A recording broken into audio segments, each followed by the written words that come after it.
Greetings, tribe. Islam, Shalom, Hotep, Aloha, Ola.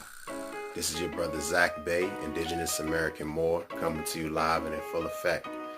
Thank you for rocking with me. Please like, share, subscribe, comment, or dislike. Just interact with the content. Also, you can donate via PayPal at paypal.me/ZachBay. That's ZACBEY.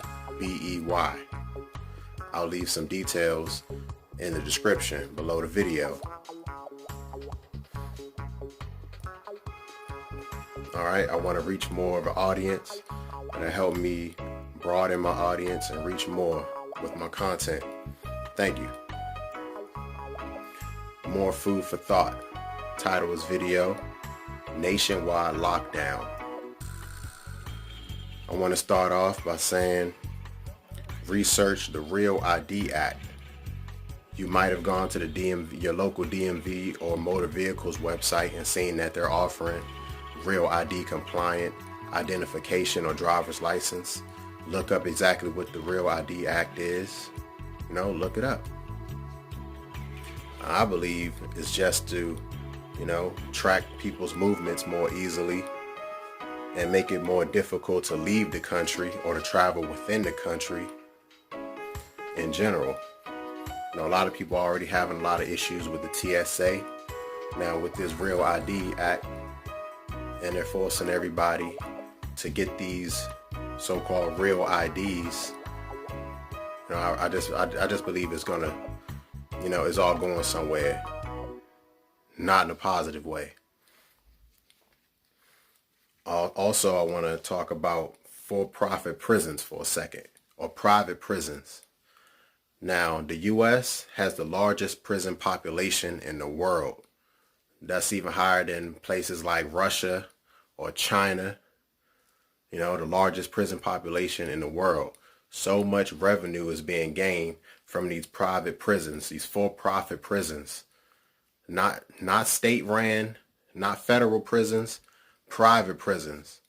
They're building prisons in communities, in rural towns, out in the woods, in the sticks somewhere. And these for-profit prisons are taking care of entire communities, entire populations are eating from these prisons. And there's mandates to keep these prisons populated to the max. All right, they're making money off of people strictly by putting a number on their back. Now, I want you to understand that there are more people in prison, more of our people in prison than there were back in the 1850s at one of the highest points in slavery. All right, look it up.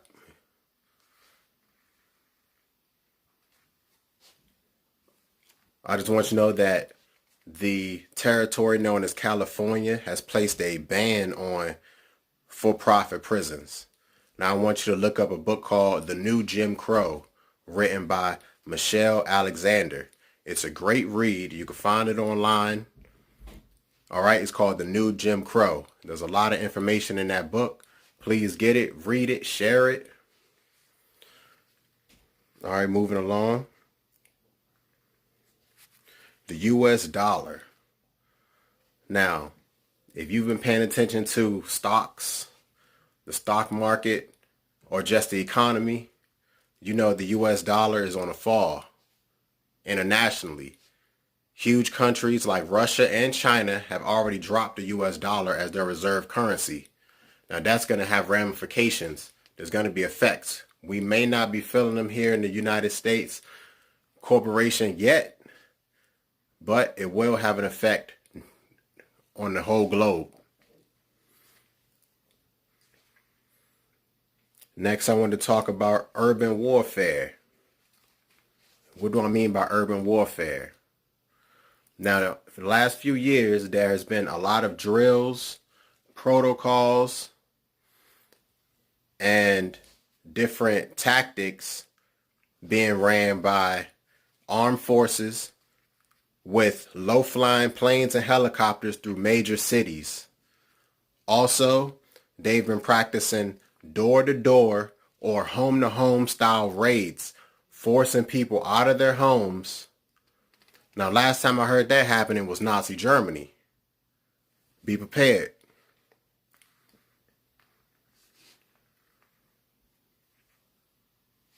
All right, and I want to also bring up the border wall. A lot of us know exactly what's going on with the border wall.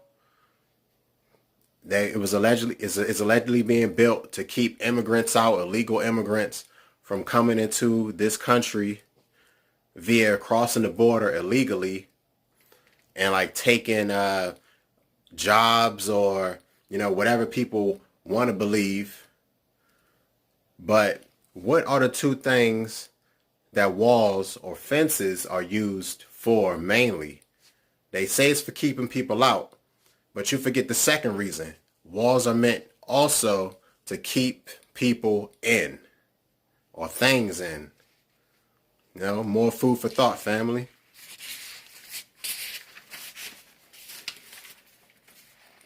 I like to end this session with a quote.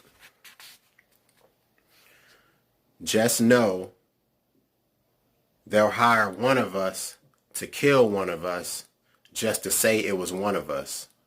By Brother, end quote. Brother Shabazz, better known as Malcolm X. Thank you for rocking with me. Once again, this is your brother Zach Bay, Indigenous American Moor. Shalom. Feathers up, family. Peace.